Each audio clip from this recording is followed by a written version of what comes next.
హైదరాబాద్ లోని ఐడిపిఎల్ భూముల వివాదంపై విజిలెన్స్ విచారణకు ఆదేశిస్తూ తెలంగాణ ప్రభుత్వం నిర్ణయం తీసుకుంది. 8,000 కోట్ల రూపాయల విలువైన భూములపై విజిలెన్స్ దర్యాప్తు చేయింది. హైదరాబాద్ లో పారిశ్రామిక అభివృద్ధి కోసం అప్పుడు కేటాయించిన భూములు అన్యత్రాంతం ఉన్నాయి. చాలా మంది రాజకీయ నాయకుల కన్ను ఈ భూములపై పడింది. వేల కోట్ల విలువ చేసే భూములు కబ్జాకు గురి కావడంపై ప్రభుత్వం సీరియస్ గా స్పందించింది. కూకట్పల్లి ప్రాంతంలోని సర్వే నెంబర్ 376లో ఉన్న ఐడిపిఎల్ భూముల విషయంలో ఏం జరిగిందన్న అంశంపై పూర్తి స్థాయిలో దర్యాప్తు చేయాలని అధికారులను ప్రభుత్వం ఆదేశించింది. కూకట్పల్లిలోని సర్వే నెంబర్ 376లో గతంలో జరిగిన భూ లావాదేవీలు, లీజులు, మార్పిడిలు, అనుమతులు అన్నింటినీ పరిశీలించి నివేదిక ఇవ్వాలని ప్రభుత్వం విజిలెన్స్ అధికారులను ఆదేశించింది.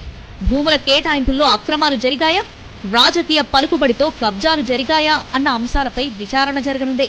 ఈ వివాదం ఇప్పటికే ప్రజల్లోనూ తీవ్ర చర్చకు దారితీసింది. ఎవరి తప్పున్నట్లు తేలినా చట్టపరంగా చర్యలు తప్పవని ప్రభుత్వం స్పష్టం చేస్తున్నట్టు సమాచారం.